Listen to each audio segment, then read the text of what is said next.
What's up, everybody? Welcome back to the Three's a Crowd podcast, episode 4. As you can see, it's our first ever in-person episode. Ray's back from law school. We got him for a little bit here, so we'll have one episode in person and then back to the normal. Not in Kansas anymore, Toto. Whatever they said. I'm very happy to be back. I was just craving sunlight. I haven't seen the sun in like 4 months.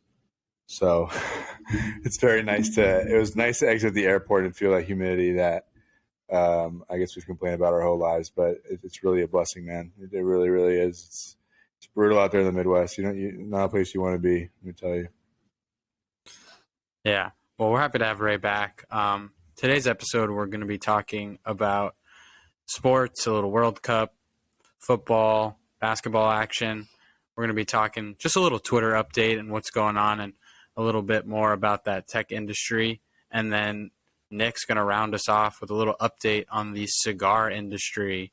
But I have something pretty exciting. We have our first sponsor for the podcast, so I'd like to pass it over to Nick to introduce that sponsor. How's it going, guys? So I own a cigar company called Mago Cigars, if you didn't know. And for this pod, for any of you listening, we want to offer a 15% discount site-wide. The code is Three's a Crowd, and that code will be down in the link below. And the URL for the website will be in the link below as well. And we'll kick this pod off with a cigar for each of us. Thank you, Nick.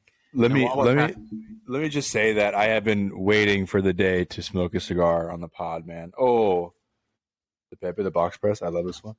Dude, I see Nick smoking the cigars in the episodes, and I just get so jealous because I can't smoke in my apartment complex anymore. There is a fire, and I have a balcony, which is usually where I would smoke my cigars. But now smoking on the premises entirely is prohibited. And what do you guys think? Be honest and leave your comment below. Should Ray still continue to smoke a cigar on his porch? It's technically his front porch. I think he should. Ray's not going to start a fire. Ray's a responsible smoker. Guys, let us know what you think. Should Ray continue smoking? Dude, I mean, I'm going to get evicted, and like that is just.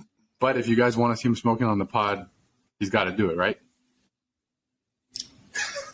Whatever. Hey, man, I was actually just waiting to be here to do it. You know what I mean? With El Mago himself. Special moment. While we're lighting these up, we'll take the time to say, if you're listening on YouTube, subscribe. If you're listening on Instagram, TikTok, Twitter, Spotify, Apple, wherever you listen to your podcast, we don't discriminate. Give us a follow. Give us some feedback. Big athletic here. Where are you going? Give him a little plug. There it is. Look at that detail. This is the Pepe. Let me see what you got. Oh, you got the too? Mm-hmm.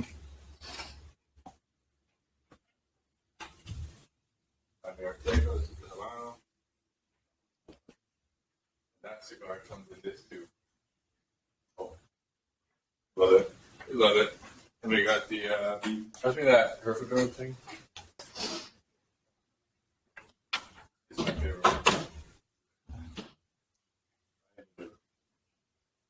Those colors, man. Come on. Look at those colors. Oh.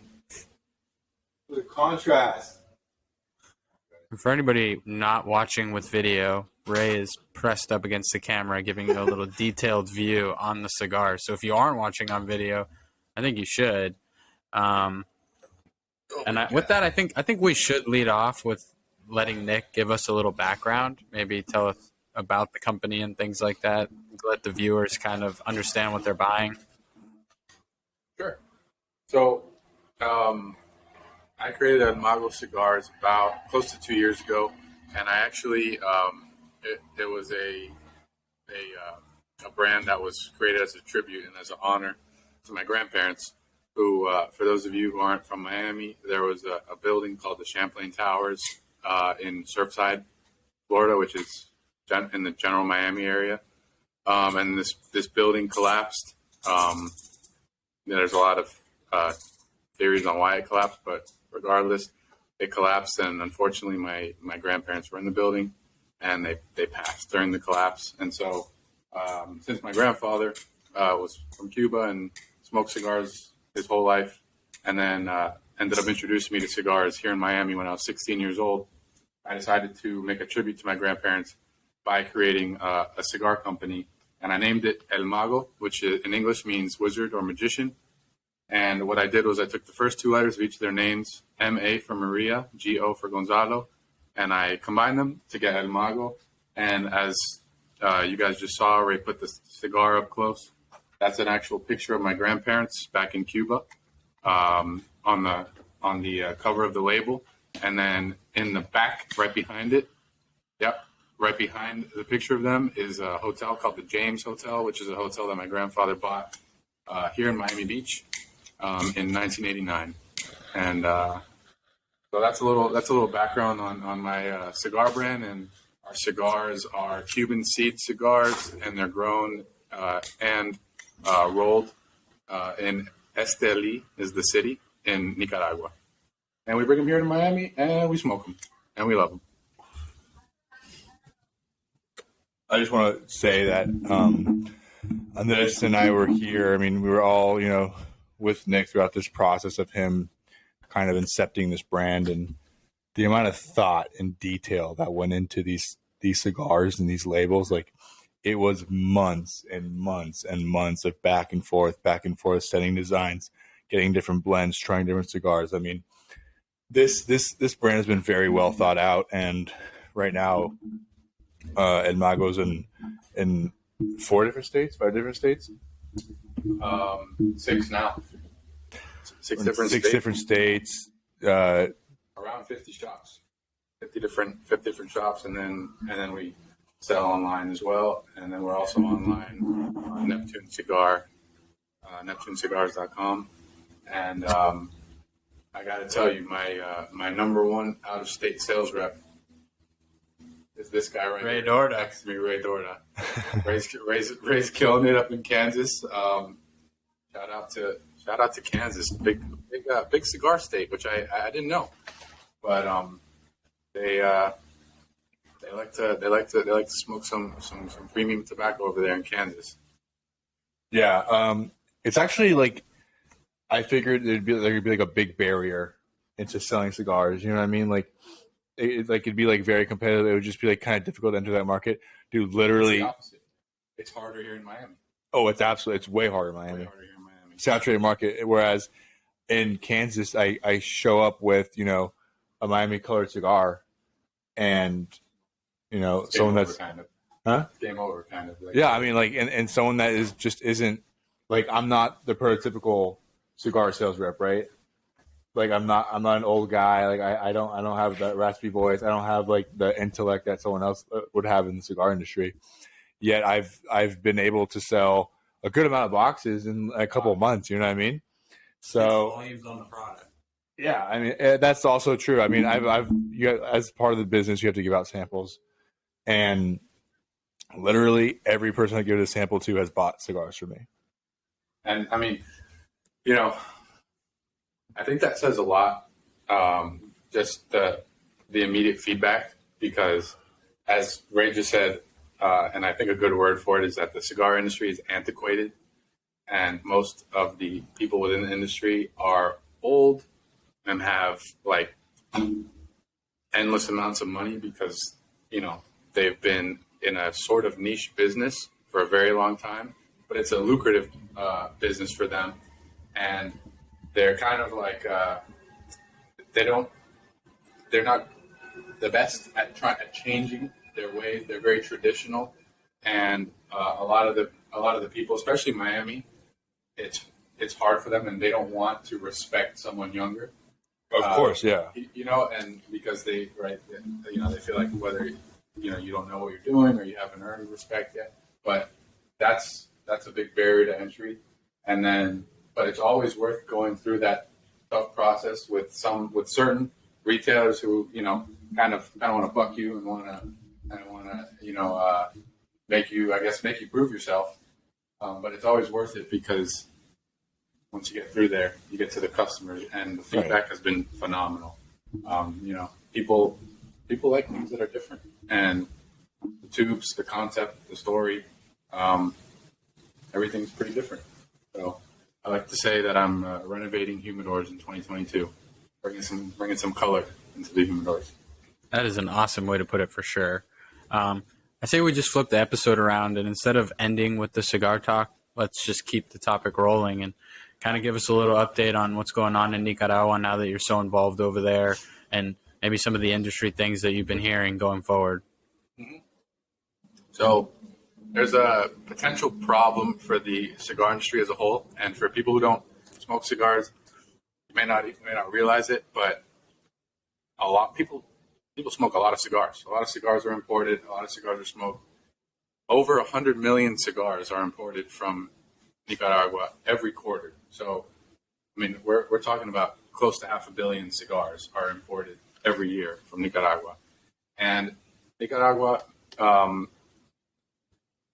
they're not on good terms with the U.S. right now, specifically because they allowed Russia during this Ukraine-Russia war.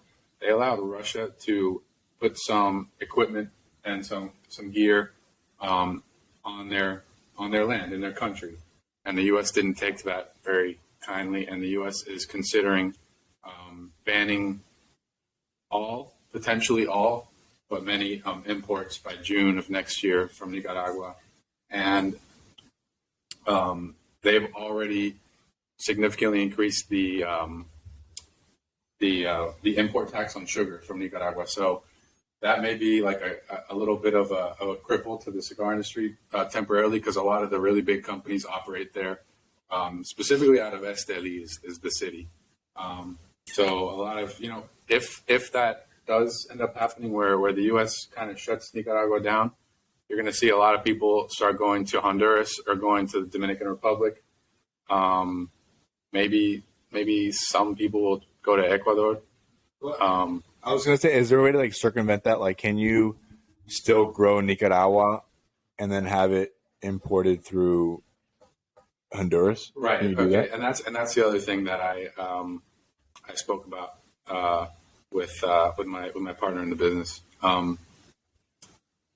So yes, you can still do everything in Nicaragua like you did, but then you're going to have to jump one hoop. You're going to have to send it to Honduras or send it wherever, and then bring it to the States, which would probably pretty significantly increase the price of cigars. And You're going to be paying double tax, essentially, right? You're importing it into two different countries. Two different countries, yeah. And so that would be tougher on the market. I know cigar prices have gone way up in the last several years, and they're continuing to go up. Like November 1st of this year, Altadis, which owns all of the traditional Cuban brands that everyone knows, Romeo and Juliet, Montecristo, they raised everything across the board 10 to 15%. And they're now a Chinese-owned company, and they're pretty much a corporation. And Padron Cigars, which is a Miami-based brand, they raised everything across the board. I believe it was 9%, and their cigars are already, on average, around the mid-20s per cigar. Wow! So for some people that don't know, that's a pretty expensive cigar.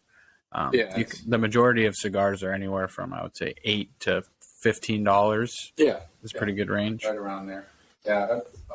I guess the real question is, tobacco has there's a huge influence of tobacco in the U.S. right now, right? Like whether it be cigarettes, cigars, like tobacco is a huge industry. Big tobacco is well and alive, right?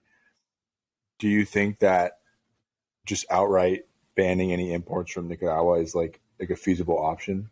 Like just based on how big tobacco is in the U.S.? Just making it harder for people to get access to tobacco. I mean, I don't know. I can't. It would, the companies would be able to figure it out. They'd be able to get around that. It would be a hit for sure. Like I know a lot of the big companies, their base, their headquarters, which is massive, is in Nicaragua. There's the biggest growing company, which is called ASP. They own like 70% of the farms in Nicaragua, and I don't I think they have some land in Nicaragua, but it's going to be a big hit to the industry no matter what. People are going to be able to adapt, and I'm sure the other countries are going to be willing to take everyone in because it brings in a lot of money because a lot of people, there's a lot of cigars made. But it'll hurt Nicaragua a lot more than it'll hurt, whatever countries, whether it's Europe or the U.S., where the cigars are coming into, because Nicaragua will lose probably billions on that, whereas we will probably just end up suffering maybe a 20 to 30% price increase or something like that. But it's weird how America looks at tobacco, because they look at tobacco as just broad, just tobacco. What's in cigars is just tobacco from the plant. They consider cigarettes tobacco, but what's in cigarettes is not just tobacco. There's tons of chemicals, and I think there should be maybe more studies done, because that's the only way for things to change in America is the scientific proof and the FDA getting involved and all that process. But they regulate cigars almost as heavily as cigarettes. I think the only process that's easier is getting your wholesale cigar license and your cigarette license. Isn't it because they have cigars have a higher nicotine content though? Isn't that kind of like the main? Yeah, cigars have a higher nicotine content, but the factor that I guess it would be the FDA that they're avoiding is they're saying that all the chemicals in cigarettes, they're kind of just not like noticing that there's a difference. Like, oh, cigarettes. So they treat them as the same.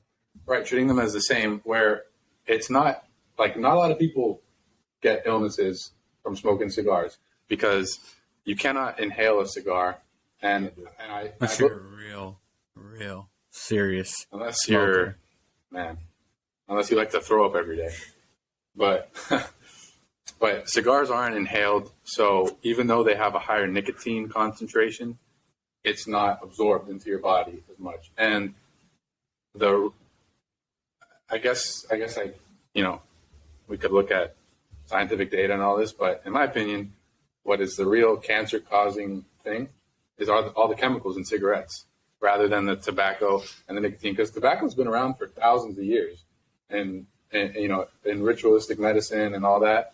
And so I think that's what the FDA fails to notice, is the difference that there's a ton of chemicals, and a lot of these chemicals are known to be like completely poisonous. Not like they can be potentially harmful. It's like, no, this is poison.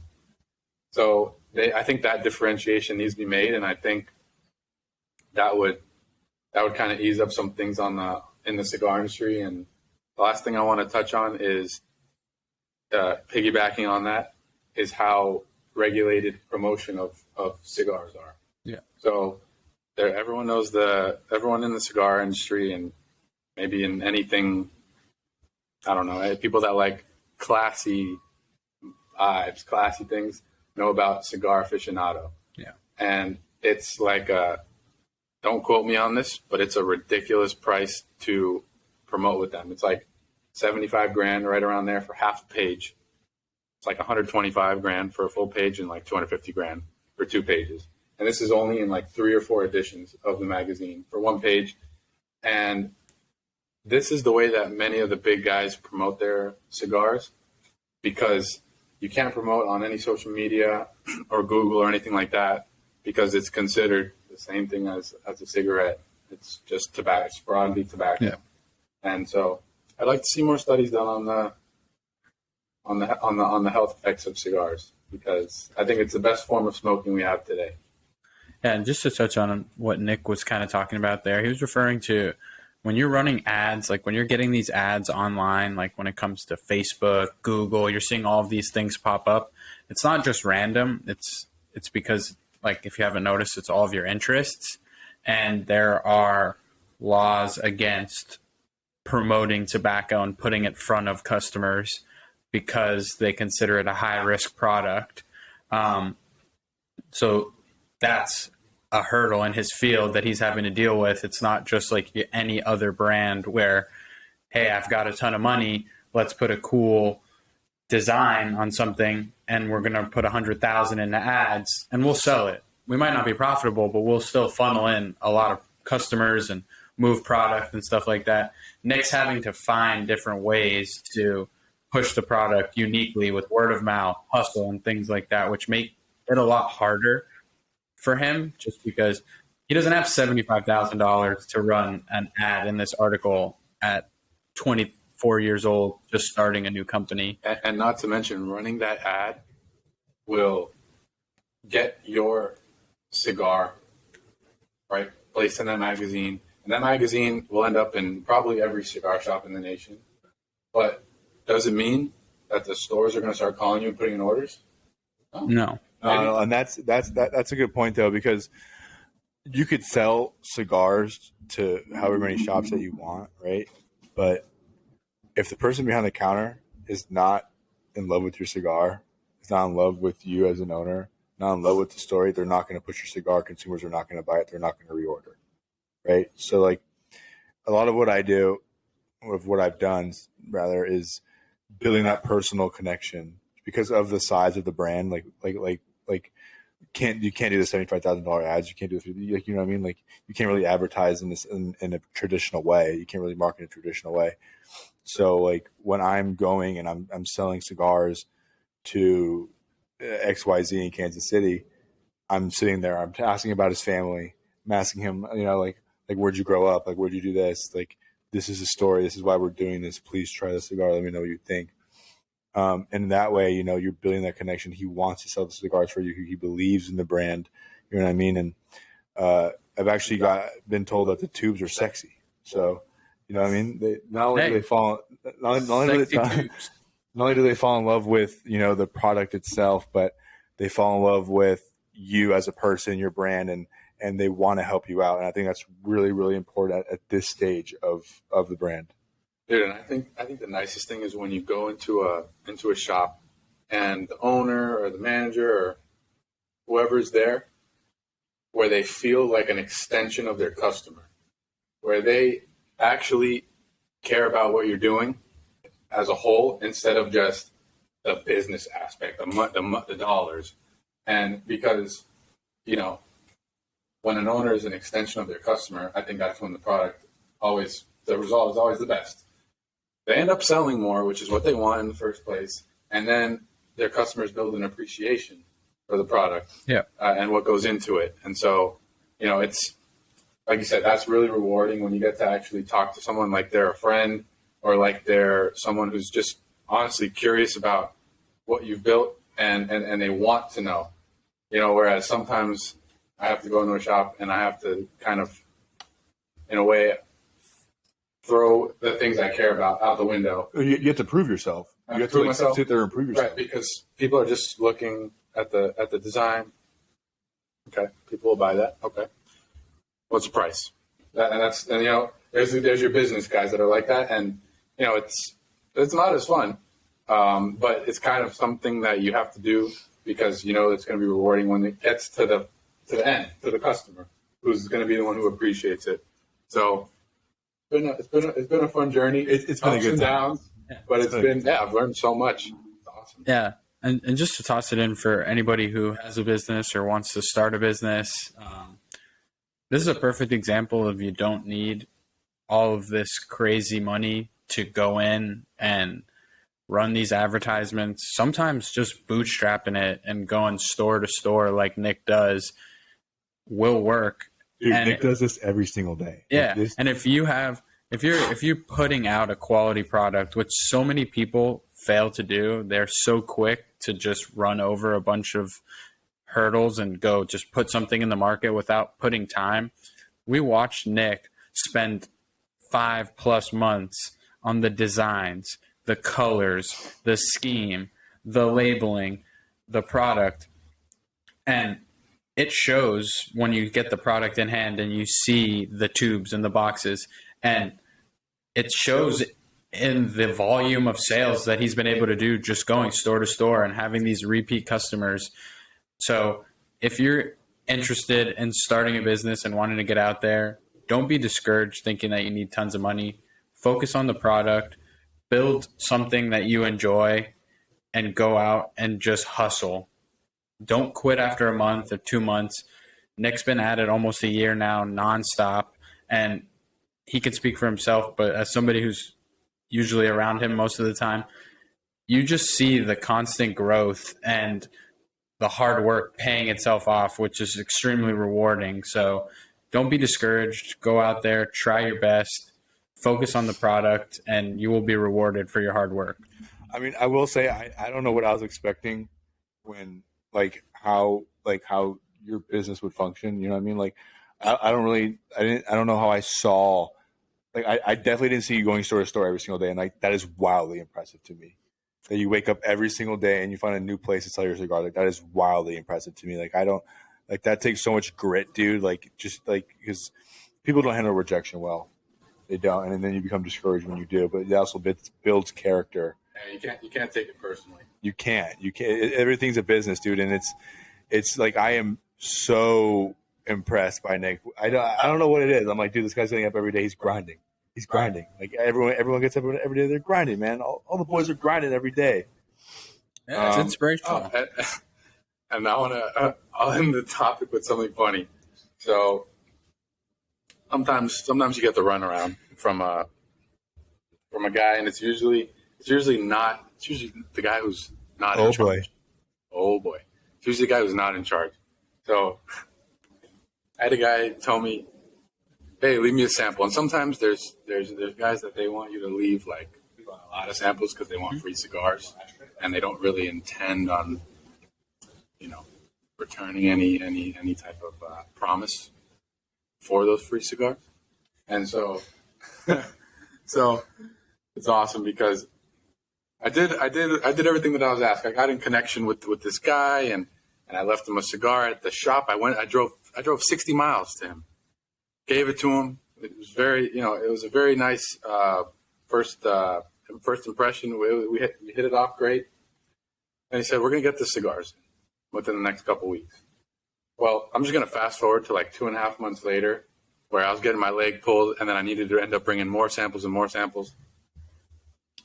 I ended up telling this guy that, hey, man, what happened to your word? You told me this was going to happen, and he got very offended and told me this industry, it's not for you. You're not cut out for it. And I told him, again, that he promised this and he didn't deliver. And he told me straight up to go fuck myself. And here's the funny part. He's not the owner. He's like barely a manager. The owner has been friends with one of my good friends for like 30 years. And my cigars are going to be in the shop. Now that guy's got to sit there and eat shit.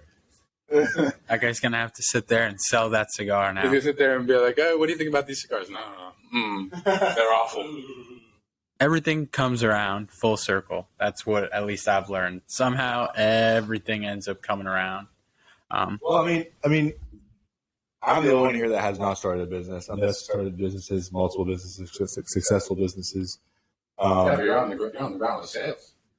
I'm on the ground with sales, right? But I haven't accepted a business. You know what I mean? I guess we could say this podcast it would be the first business that and you're different. You're in law school. You're specializing in the hopes of owning your own business down the road. So I wouldn't say that you haven't started. I'm not saying that as a negative. I'm just saying that like we have two unique insights to entrepreneurs that young entrepreneurs that a lot of people don't have that connection with. You know? Yeah, of course. So of course. I think in a separate episode we could really delve into entrepreneurship and like what it takes to run your own business. Nick got into the weeds a little bit here, but I think like we could have a really like impactful conversation between the two of you guys and me just like popping questions back and forth. Yeah. Let us know in the comments if that's something that you guys would like to hear, because Nick and I have started individual brands. We've had the pleasure of starting brands together as well. So if that's something you guys want to hear, I know I can speak for myself and Nick as well. We'd love to dive into that type of stuff. That's what we do on a day-to-day basis. We love that grind, the hustle. And at least for me, I would say the best part is turning something into nothing. And it sounds kind of cliche, but it's extremely fulfilling. Turning nothing into something. Yeah. Turning nothing into something. There it is. It's so cool just to take an idea and turn it into a money machine. It's just so attractive and fun. And It's about adding value to people. yep. And that's when because if people start a business and don't think about adding value to someone, it's going nowhere. It's going nowhere because It's horrible. because you need to add some value. So, like I said, when you start with nothing, you have an idea of how to bring value to someone, and then seeing it come to life, it's awesome. It's a great feeling because, in a way, you're helping people in some way, shape, or form, or you're providing them with a service or a product. In my case, that they can enjoy, and it's I mean, not only that, but you're employing people that otherwise probably wouldn't have an opportunity to be employed, which is also a significant factor as well. in the global economy. Yeah, exactly. I think it's a good segue to jump over to the Twitter highlight, and then we'll wrap it up with sports. Maybe flip the whole episode around, just since we're on the topic of business. Saucy. I don't know if you guys have continued to pay attention with the Elon Musk situation, but he's about 3 weeks into his seat at Twitter, and seems to be going pretty well, actually. First major hiccup was the Twitter Blue system. There was definitely some flaws in that when that came out. The Twitter Blue system was the paid subscription where you were able to get a blue check mark on your name now, access less ads, have priority commenting on other people's posts. You actually now get a filtered section in your notifications for just people who are Twitter Blue subscribers if you want to kind of filter out all of the random stuff, which I think is more relevant to people with big followings. The issue was the impersonation. Anybody could get that. People still really associated that check with famous, credible, which is what it should be. But I think there needs to be a little bit of a differentiation. So there was some impersonation going on, which they acknowledged. They quickly retracted that subscription. Still having people with the Twitter Blue option, but they're going back and trying to kind of punt this back to early December now to relaunch different colors for certain people. There's a helicopter flying out there. Different colors. We argued about this over DM on Twitter. Yeah, Ray and I had a little argument about this over DM on Twitter. On Twitter, yeah, we were using. So we're on the DM. I sent him a tweet that was from one of these verified accounts that, in my opinion, was, it was just very realistic. Like they paid for the Twitter Blue or whatever. They got that check mark, and they were tweeting things. And without really looking into it, if you just look at that tweet, you look at it and be like, damn, that's real. That's a real tweet. Because to a lot of people before Twitter Blue, that check mark signified some kind of reliability, some kind of, this is the official source. You know what I mean? If you see a Buffalo Bills Twitter, you see that check mark, you know that's the Buffalo Bills. So we talked a lot about how through DM, how I could see a lot of, regarding impersonation accounts where, someone's pretending to be on Mago Cigars and they're tweeting butthole pics. You know what I mean? That'd be a little bit of an issue. I could see it'd be a tremendous issue. I could see, defamation claims coming out, libel claims coming out. And I don't know. I feel like through enabling people to make themselves a legitimate source, you're opening yourself up to a world of just liability in that sense. And I don't know whether you disagree with me on that point or not. I think more so you're disagreeing with me on the point of the legitimacy of the checkmark. Well, speaking of legitimacy, are they going to do anything about the fact that LeBron keeps claiming he's reading these books and he's not reading them at all? For anybody that doesn't know what Nick's talking about, look it up. LeBron James has been caught lying multiple times on interviews and things like that for the stupidest things, and it's an ongoing joke with us. That's my hero. Take it easy. That's my hero. But going back to what Ray was saying, I definitely agree with you on all of the points. I just think it's going to take a little bit for people to stop associating that check mark with somebody that's famous or extremely credible. And I think the concept is right, and the blue check mark should stay as a symbol of the legitimacy factor. Like the Buffalo Bills' actual Twitter should have a blue check mark, and I, the Sanchez, with 500 followers on Twitter, should have a purple check mark or a yellow check mark. Okay, all right. Just to prove that I subscribe. I'm a legitimate user. I'm not a bot. Yeah, they can differentiate like business or an organization or something, and then individual.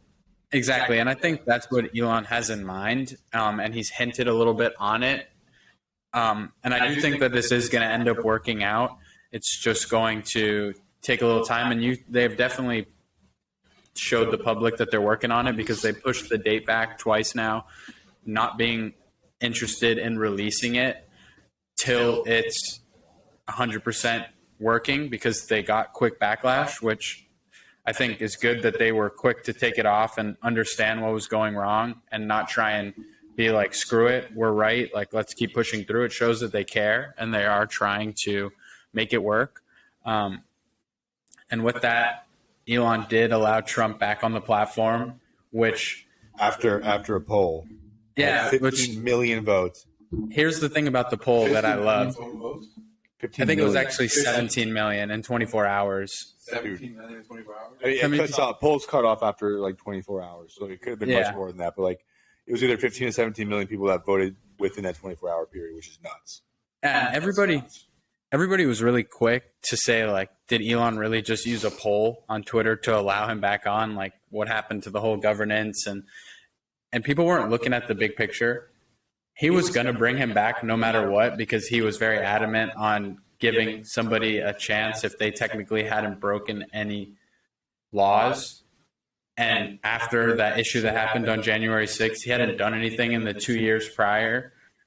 The 2 years that came after that. So there was no point in leaving him banned. And they can always reban him if he goes out and acts out. But people didn't think about that. With using the poll, he allowed the people to voice their opinion, which was cool. Tons of people voting, and it was pretty close. Trump barely won. I think it was like 52% to 48. But he used a huge trap for bots. If anybody was going to deploy bots on Twitter, why would they not put them towards that poll? Now he's able to get all the data on all the accounts that voted on it, see the accounts, study the bots. So I think that was great, because he was going to let them on anyways, or he was going to not let him on if enough people voted, which was fair. Twitter on top of that. What? It was great PR for Twitter. Great PR for Twitter. He also used something that people don't know is that Trump has a deal with the social media platform Truth Social. That's his social media platform. If he leaves that platform and goes to Twitter, he crumbles that company. That's the only thing backing them, and the only thing backing the SPAC that company released publicly with, which I think Digital World Acquisition. Yeah. And so he either had the choice, A, crumble my social media company and go back to Twitter, or hold strong, I'm invested in this company. 90% chance he was going to stay with Truth Social. So Elon Musk not only was able to put the poll out, study the bots, brought him on the platform, and let him back to get all of that influx of people on Twitter seeing, oh my God, is he going to tweet? Like, what's going on? So he's stress testing his servers and his software with the new lean team after all the layoffs and people walking out. He's testing the product at its peak level of usage with its brand new business model and new workforce. And now with that, he also proved to people that he will do what he said, because everybody was criticizing him. It's been 3 weeks. Where's Trump? It's been 3 weeks. Where's this person? And he was able to accomplish all these things pretty silently. And people just looked at it like, oh, he brought Trump back on the platform. But I think there was a lot more strategy behind it, because he wouldn't do anything not calculated like that. And then at the end of it all, Trump's not going to come on the platform. And we know how people are in America. Give it 2-3 months of nothing going on, and it's old news. So not only will he have been able to do all of these tests and things like that, he will have continued the streak of Twitter hitting peak usage. It's for the last 3 weeks. It's continued to peak at its new high.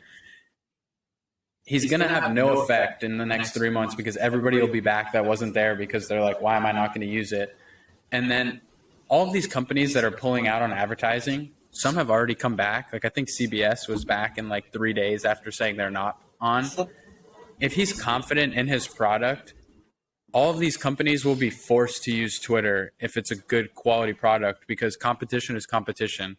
If Twitter is advertising and Twitter's platform is putting out amazing numbers for competitors, you have to go compete. If it is giving your competitor the leg up, at the end of the day, it's a business and you have to produce a profit. So they will return back to the platform. They have to. So I think that he was pretty calculated in this, bringing him back and using this. Don't forget who else is back. Kanye West. That's interesting because what you just said also relates to what's happening in Qatar right now, right? Because these companies, they have certain social barriers that they're not willing to cross because it's a bad image typically on a corporation. You know what I mean? Okay. However, you're talking about the religion, I guess for certain companies, I guess it's a conflict. well, not specifically religion, but in Qatar, they're very anti-gay. You know what I mean? So corporations that are going to, specifically with the World Cup, when they're going to go advertise over there, they're implicitly affirming that belief, right? Yeah. However, it's a business. It's competitive. You have to compete with that. So whether or not it's a bad look for your company, like you got to go in there, and you're going to upset some shareholders. You're going to upset some consumers, but otherwise, this company is going to have a leg up on you. And what can you do to stop that? Other than you're going to have a bad image for a little while. People will forget about it. People forget about things so quick. Nobody pays attention to that. Tons of these companies have all had times of turmoil and issues where things come out. Nobody remembers shit. So somebody's going to go get the money and deal with the headwinds and the bad media that comes with it for a month or two until the story's old and we're on to the next issue. And that company now is 100 million richer and dealt with paying their PR team extra money for 2 months to defuse the fire. So, and then lastly, I thought something funny, just because we talked about it on the last one to round off the Twitter convo, I think 2 episodes ago. Those fake laid off engineers, Ligma Johnson, Elon Musk actually brought them back to the headquarters and took a picture with his arms around both of them. And posted it saying biggest mistake I ever made, best employees we've ever had. And again, another media company completely not paying attention to what happened 2 weeks ago and that it was a joke and that all these companies got clowned, ran like an 8-minute live video segment where the hosts of this public news company are talking to each other about how they saw on Twitter that Elon realized his mistakes and is bringing back all of these quality workers that he laid off for no reason. That might have been intentional. No. You mean from the media? Yeah, it might have been that. Yeah, I mean, but they were dead serious. All press is good press in there. Yeah. Well, if they did it wrong, good for them, but they came off pretty stupid because they were like... They definitely got viewership off that. Yeah, so whatever. Hey, to each his own. If it worked, go for it, but you look stupid because... I mean, dude, Elon is just notoriously a troll. He just is. Like he's using his Twitter and the way he tweets and the way he rattles up the crowd and things like that to his advantage so much right now. Twitter is just doing numbers around the current, like what it used to be to what it is now. The amount of usage, time people spend on it. And I would say between us three, I probably use Twitter the most, like from an active Twitter and tweeter user and stuff like that, just because I like to try new products. And once Elon took over, I think there is going to be a pretty big opportunity from the content creation standpoint on Twitter. because they are going to, I mean, for people that don't know, sorry, there's a plane going over. That's what happens when you record outside. A lot of active airspace out here. Yeah. For those of you that don't know, Twitter is going to bring on long form content where they want to start with 45-minute videos and continue to move in that direction. They will be a direct competitor to YouTube, who has no competitors right now, which I think is going to be extremely interesting. And there's so many celebrities that continue to weigh in on these situations, and you're seeing some of Twitter's main people talking to celebrities like Mark Cuban. David Sachs, who's a friend of Elon, part of the PayPal team back in the day, is helping Elon with the transition. And you're seeing him and Mark Cuban go back and forward every day on the app about ideas. And now, within 2 weeks, Mark Cuban's helping out, kind of giving ideas on the platform. So you're seeing people starting to rally around the opportunity because it's potentially a very untapped social media market when there's not that much untapped space in this area.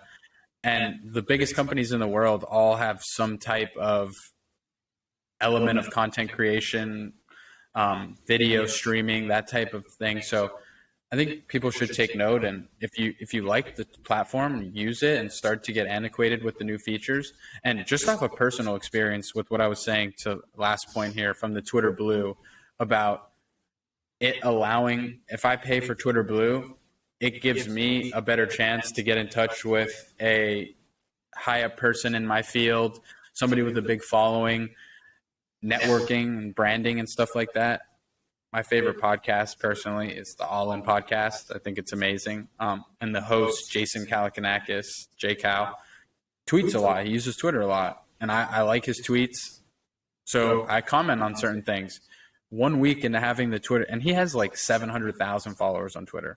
1 week into the Twitter Blue, he tweeted saying that, because he's a venture capitalist, so he's saying in the last 3 weeks, he has never seen better deals come onto his plate from just quality founders hungry and ready to rock and roll with good, solid companies. So I asked, does he think that has to do with the tech layoffs and just the layoffs across the industry of all of these quality workers popping into the field?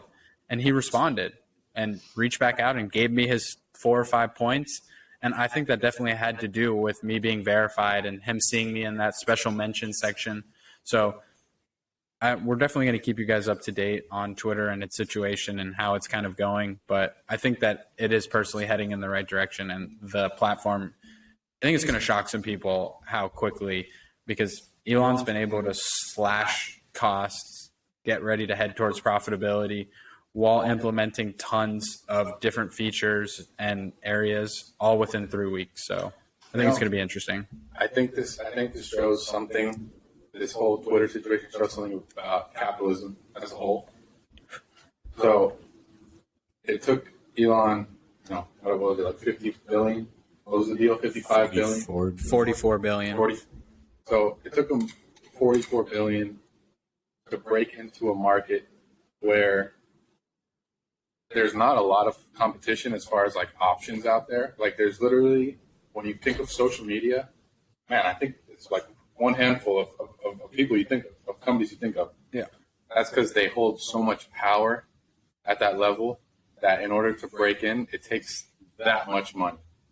And, the other way is like a slow and steady grind to build up. And that doesn't work in the social media industry. It just doesn't, because all the other big companies made themselves so that they crush you the second you try to enter.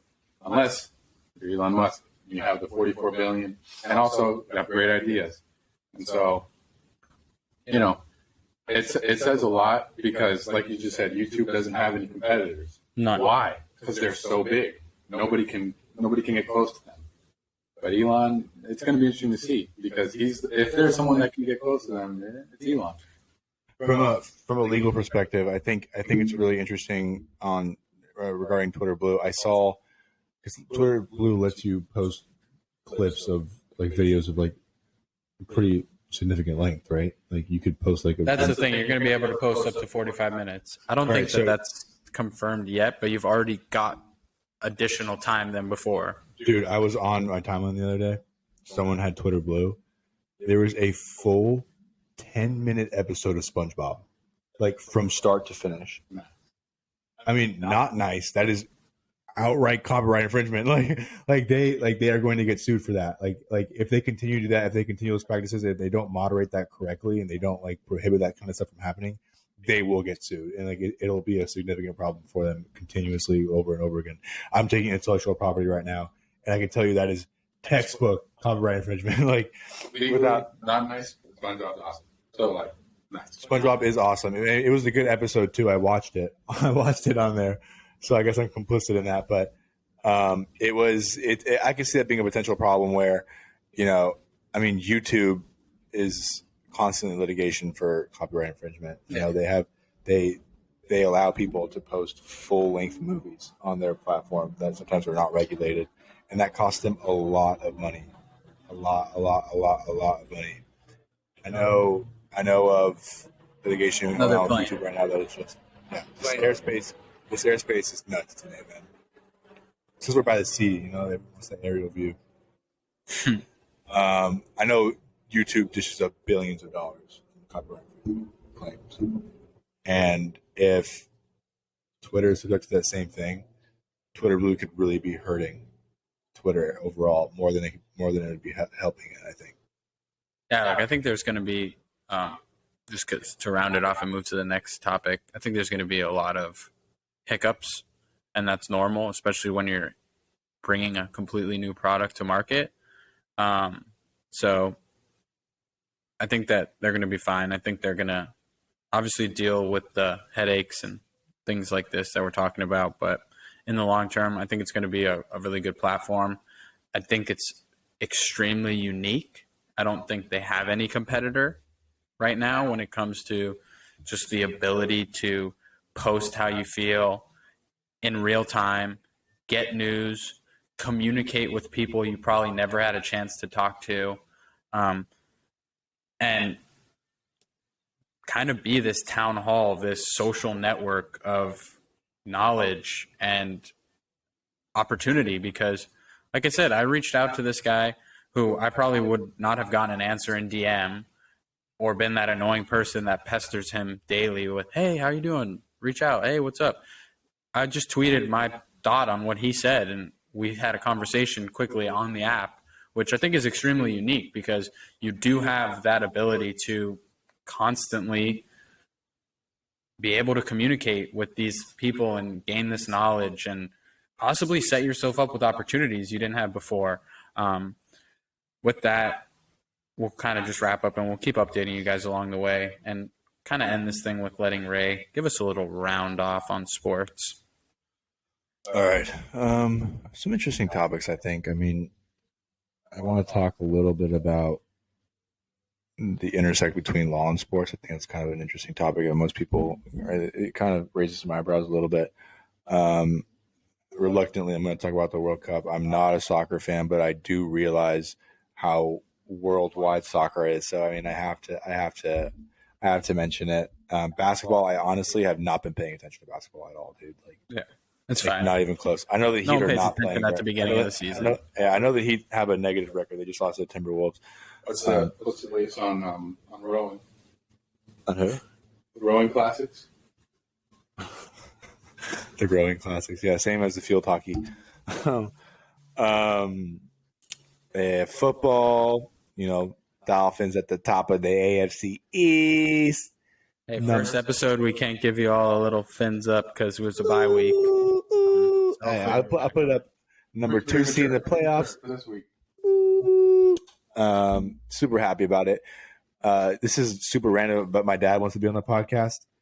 And I think that this episode he would have been really interested in just because of all the cigar talk and the way that we led the business discussion, because my dad's also a business owner. We're getting Big Ray on the podcast, guys. Don't worry. We're going to bring some knowledge. Is that Big Ray? Yeah. So he'll be on here eventually. You'll see his beautiful head and he'll spit some knowledge to you guys. But yeah, man. Last week in the NFL, any upsets? The Lions beat the Giants. The Lions beat the Giants. the Vikings got absolutely pummeled by the Dallas Cowboys, 40-3. The Vikings were 8-1, one of the best offenses in the NFL up to this point. I like watching the Vikings lose, though. Yeah, I mean, they're not a great team. They have a good offense. I think Kirk Cousins gets a little more hype than he deserves. But, I mean, they have targets. They have good guys. Their defense isn't that great. Dude, the Vikings O-line was just not there during the last game. Yeah, they were just getting obliterated. He got sacked 8 times. Dude, he had 3-second stops for the football every time. Yeah, and I mean, the Dallas defense is middle of the pack, but they have some playmakers. Micah Parsons being one of them. Last year, I think he was the defensive player of the year. Dude, Micah Parsons is the most talented defensive lineman, or probably the most talented defensive player I've ever seen play football. I mean, he's ridiculous. Like he's actually ridiculous. So I mean, as a former offensive lineman, like on each play of offense, I pay attention to the line. I want to see what the line's doing. I want to see how they're blocking. I want to see what type of blocks they're doing, whether they're sliding that they're in kind of like a zone or if they're initiating getting in a second level. Dude, Micah Parsons just absolutely fucks up the entire offensive line's game plan. Like, you can't game plan against him. He's so fast. I think he ran like the fastest 40 by a defensive lineman ever. What do you think he weighs? He has to be like 260. Got to be like 250, 260, just lean. Yeah, but Cowboys just mopped on them boys. I didn't start their defense. I started in fantasy. I didn't start their defense. I started the Ravens defense, who actually only scored one more point. Scored you 20 points though. Like, they had a ridiculous performance. Yeah, that's what I'm saying though. I didn't start the Cowboys defense because I expected the Vikings to kind of be competitive with them. So I started the Ravens defense. The Ravens mopped up on the Panthers. An interesting stat. Listen to this. Every team that has played the Panthers has lost their next game. Okay. No, not play. I'm sorry. Every team that has beat the Panthers has lost their following game. Even if it's a bye. Like, if they beat the Panthers, have a bye, they're going to lose that next week. Isn't that crazy, dude? So I give kudos to the people that pay attention to this shit. I know, yeah. That's crazy. So, like, if the Ravens lose next week or this week, They have a curse on them. dude, I don't know what the deal's with the Panthers, but them boys. Let me tell you, biggest upset was in our fantasy league last week. Oh, screw you. I was projected 147. My boy Ray had 153. My boy Kittle went off. George Kittle just like garbage time TD, dude, at the end of the game. Like, scoring that would have done nothing, like no significance to the game. Like, they were gonna win anyways. Huh? He danced the Mago right into the end. Yeah, I know he did. I danced my way to The most points. For anybody that doesn't know, our fantasy league pays out for most points every week. So Nick, who has, I think, taken most points 6 times, which is by far the leader in the league. Ray was hoping that he was going to have his time to shine with his first. His first was last week. He was about to have consecutive. It was about to be a back-to-back week for Ray, back-to-back most points week for Ray, and Nick seemed to steal it from him at the end. So disappointing. So disappointing. And the thing is, like, I hate sending Nick that Zelle on Tuesday. I hate it. I've done it so many times, dude. I'm in the same place every time that I do it. It just feels like deja vu every time that I'm doing it. I hate it. I don't want to do it anymore. Someone needs to score more points than Nick. I'm done. I'm done with our fantasy league. I'm not. There's no chance I make the playoffs. Whatever. I'm over it. I'm used to losing in fantasy at this point. Let's try to get the Zell again this week. Are you going to be here? Are you going to be here in Miami? For what? For the end of this week in fantasy? I leave Sunday night. Okay. Yeah, I leave Sunday night. It's Monday, though. Monday. Yeah. Finns game? You about the Finns game on Sunday? Fins up. You guys see that face? That face is like, I need a solid commitment from Nick. Nick always get him to make an on-the-spot commitment without knowing what he's doing Sunday. There you go. There it is. Yeah. I mean, I tell you what, he's gonna wake up at 10:30 on Sunday. He's gonna on a typical Sunday wake up at 10:30, maybe head to Cigar for a little while, hang out with Miguel, and I I don't know, dude. I know he watches football on Sunday because he actually we'll get on COD. We play COD a lot. We love playing COD together. We've been ripping up COD. When we're not together, like playing COD is like one of the aside from doing this, it's like one of the ways that we're able to like hang out essentially. Yeah. So Shout out Jeter too. He's on our COD squad. When he's gone too, it kind of lets Nick and I are spoiled. We're always together, but Jeter and Ray are typically out.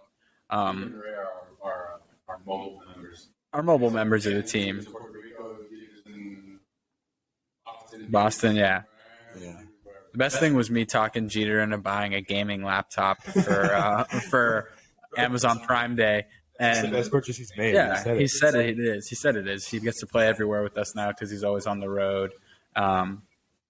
But with that, I'm going to take away our hot take. I didn't finish the sports, man. Oh, what do you have?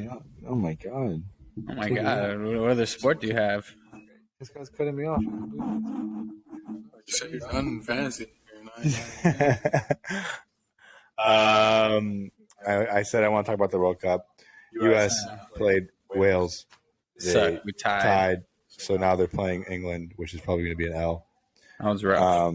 Saudi Arabia beat Argentina. Argentina, the heavy favorite. And I want to say DraftKings absolutely exploded with excitement when that loss happened. 25% of all of the money bet on DraftKings for the World Cup was made up of people betting Argentina to win the whole thing. So They're going to have a good quarter. yeah, DraftKings is hype. DraftKings is hype. My God. And leave in the comments, guys. I know they ended up 48 hours before the World Cup started. They took out all the beer sales from within the stadium. There was still beer available, but just not within the stadium. And the beers in the stadium were going to cost you $93 US. No, that was the most expensive bar in Qatar was the was most going to expensive charge bar? $93 beers. Oh, But I got something interesting. I don't know if you saw that yet with the Bud. So Budweiser signed a contract with the World Cup, $75 million for the beer at the stadium, and 2 days before Qatar banned it. Qatar bought the beer already, so it's not on Budweiser's back. They were willing to take the $75 million loss. So Budweiser announced, instead of selling that product again, that whoever wins the World Cup, they will send all that beer to that country and put on a party for the World Cup championship to repurpose the beer. So That's hard. I think That's hard, dude. that's pretty awesome. That's not only is it great PR, but it's such a cool concept that And American brand, baby. yeah, Come on. America's beer, Budweiser, America's baby. beer. Yeah, I love that. you pay $93 for one beer. I'll answer that for you. Fuck no. Absolutely not under no circumstances. Absolutely not. Get the fuck up out of here. What else? The Dolphins play Texas this week. Should be an easy win. We're not worried about that. Whatever. Who cares? What I did want to talk about briefly was Odell Beckham Jr. He is suing Nike. Who is his Nike is who he's contracted with for all of his gear. You know, he has like his own merch and stuff like that. So Odell Beckham Jr. signed with Nike a $48 million possible $48 million 8-year contract with Nike. And in order to attain that full $48 million, there are certain selling requirements that he had to meet. You know what I mean? So the total value of the contract was worth $48 million. And like I said, to get there, he had to sell whatever. Like his product just had to move. Odell made the Pro Bowl 3 years, his first 3 years in the league.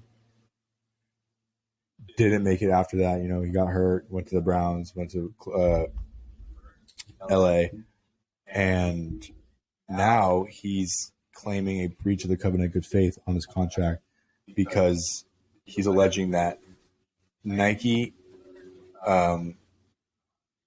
didn't market his, like basically Nike precluded him from being able to meet those clauses in the contract. They kind of gave up on him once he got hurt. He stopped he stopped being like that superstar because Odell was like the face of the NFL for a while after that catch and stuff like that. Like he was. I think the anniversary of that catch was yesterday or today, actually. Was it? Yeah, No yeah. I love that. But he was the face of the NFL for a long time, so obviously Nike was incentivized to sign this huge deal with him.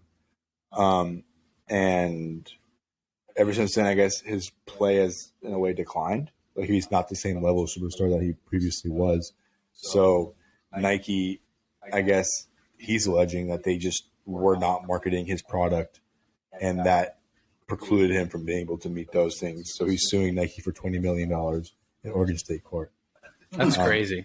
That's It should be really interesting. Should be interesting. Yeah, it should be really, really interesting. Oregon State Court. Because that's where Nike's headquartered. Right. Well, the question is, it's like, why didn't they put it into federal court, right? Because Maybe it has to start there. Certainly, they would have met the. No, it doesn't have to start there. They would have met the requirements to get into state court. Or I'm sorry, into federal court. So I find it pretty interesting that they didn't go straight to federal court. They went to state court. I don't know, but maybe that's some kind of litigation tactic that I'm just not privy to. I don't really know. Could it be so a quicker settlement could come out? It could be for a quicker settlement. Maybe, he's asking for $20 million, but maybe he'll settle for 12, 13. I don't know. The requirements to get into federal court aren't extremely difficult. There's not a very high bar for that, or a high threshold for that. So it should be really interesting. And just moving on with like future deals that Nike has with other athletes, and like this could set a standard. Like if they are found to, or if they are found to have precluded him from reaching that level of sales, it should be pretty interesting. Sports. That's sports, baby. Yeah. I'm putting it on you to keep us updated on that case because it's your Ray law. So I will end it with a hot take here. Slightly controversial question. And we'll do it kind of differently. I'm just going to say the question, give my quick opinion, and then I want to give each of you a minute just to kind of give me your opinion. Yeah, 1 minute. Give me your quick, concise opinion, and then we'll wrap things up. So something that's been in the media a lot with this World Cup situation, a lot of people in Qatar are attempting to wear gay pride shirts, patches, reporters, and things like that to the game, and they're not being allowed in. In Qatar, it is extremely illegal to be gay. That is their religion. That is the way they operate in that country. Do you think it is wrong for them to discriminate against those people? Or do you think that they have the right in their country to enforce their religion? And it seems that our media, at least in the United States, is taking the hardcore stance of saying that these people are heroes. Jesus, bro, stop touching that thing. I hear it. Yeah. The media is labeling these people as heroes for trying to do this. So I want to hear your opinion on that, and I'll just go to start. My opinion, and one, I want to say there's nothing against gay people. I believe that you should be able to be with whoever you like, and whatever makes you happy, you should do. But when entering into someone else's country, I don't think you have the right to enforce what you think is correct against what their beliefs are and what their country is structured on. You're a guest in their country. You had the choice to go or not. So I don't think these people are heroes. I think that I don't want to use the wrong word, but I think that it's wrong to try and impose what your beliefs are on this country because that's what you think is right. I don't think that America and these other countries that are okay with this, which is perfectly fine, which I am happy that people are allowed to live their life and be happy. I don't think that that is the model for the whole world. And people forget that other countries operate on their own beliefs and their own culture. So I personally think it's wrong. and they shouldn't be allowed because you should follow the rules. And if it's extremely offensive to them, that's not right. So you guys, whichever one of you wants to go first, minute 30 seconds, give me your take on what you think. So I think Americans are used to embracing people's beliefs, unless they're like radical or dangerous, because we have all different kinds of people here. So generally, I would say that this is a pretty accepting country on the scale of being accepting and non-accepting. And if you're gay or if you have any belief that goes against the Quran, man, don't go there. Exactly. Don't go there. It's like I guess it's like Brittany Griner. She brought weed to Russia, and she's paying a massive sentence for bringing it. Whereas if she did that here in America, maybe she'd get fined, and that's about it. So you got to know where. You got to know, honestly, you got to know where you're accepted, where certain things are accepted and where you're not, because it could end up like literally hurting you or just like really severely affecting your life.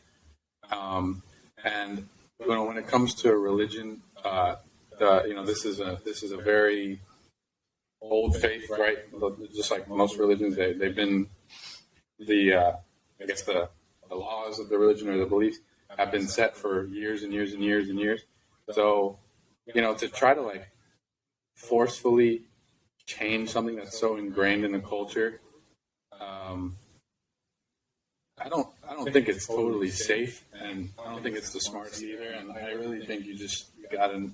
There is a place for everyone, and that might not be the place for people who are gay. And I think, trying to go and muscle their way in there, I don't think it's very smart. Yeah, and I think also because what you meant there was, if you're gay, that's fine, but you don't have to be showing it and trying to force the branding and things like that, because that's the issue. They just don't want the branding and things like that. They're not asking you if you're gay, straight, single, married, but you trying to force that display in a country where it's extremely not okay.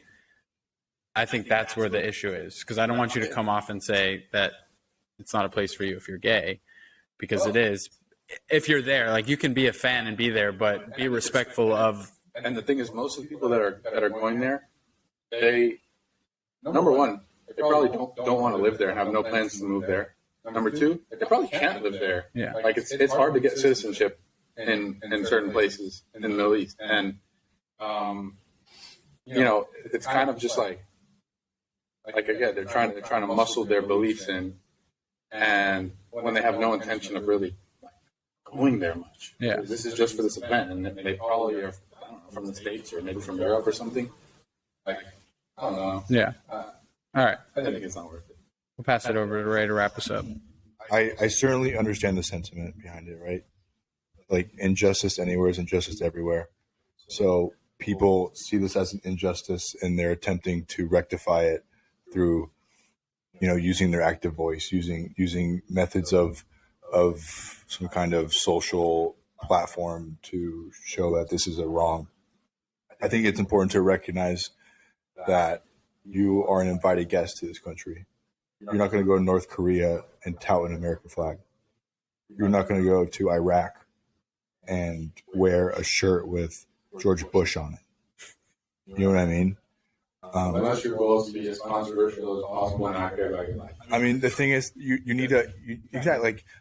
So, like what you were saying, like, you're in the wrong forum for this. You're in the wrong place to start doing this, number one. Number two, it's going to fall upon deaf ears, because they are firm on their belief through their religion that this is a wrong. You wearing an armband with a rainbow on it is not going to change that belief, and it actually undermines their belief. That's something that they strongly believe in. So, I mean, like, Unless and I were trying to think of an equivalent of, if we were hosting the World Cup, what would someone do? And we couldn't think of it. The United States is an extremely open country. Like Nick said. As of recently, we're very accepting. You know what I mean? Like, we legalized gay marriage like not that long ago, but like we we are, starting to become a pretty open country within kind of like a liberal mindset. And I don't think that we should, be pushing that on countries that don't want it. Like, this country is very set on their ways, on their religion. They take it extremely seriously. So I think that you're in the wrong form for it. I understand the sentiment. I totally do, right? You love who you love, and that's what it is, and you're perfectly allowed to do that. But you shouldn't be doing it in a country where it's punished. You shouldn't be going to Russia wearing a gay flag, because that you will be punished, and you need to recognize that it may be an injustice in the United States, but this is a normal event in this country. This is a everyday common belief that you wearing a sleeve is not going to change that for them. Yeah, like you said, it falls on deaf ears. Like, it's not going to change anything. They're not going to change their views. They're very set on it. So I totally understand it, but I think it's disrespectful to them in a way, because if you're very Catholic, right, that's like someone coming up to you and just completely undermining your religion. Yeah. Which you're allowed to do in this country, right? But like, it's just not socially acceptable. It's like you going to, I can't even think of a different religion right now. Yeah, I mean, but you get what I'm saying. Yeah, you get the gist. You're undermining a main pillar of their religion. Just be respectful of people's beliefs. Be respectful to their religion, because we were raised differently. We're raised in a different climate, different environment, different country, where things are generally, we live different lives. Right. Not always the same. Not always the same. All right. I know that's slightly controversial, so if you guys are listening and got to this point, one, thank you. But let us know what you think below. Like, let us know what your stance is, what your opinion. We're coming to time here. This will be the kind of wrap to episode 4, our first in-person episode. I thought it was awesome. Love being here with you guys, smoking some cigars. Shout out to our first sponsor, El Mago Cigars.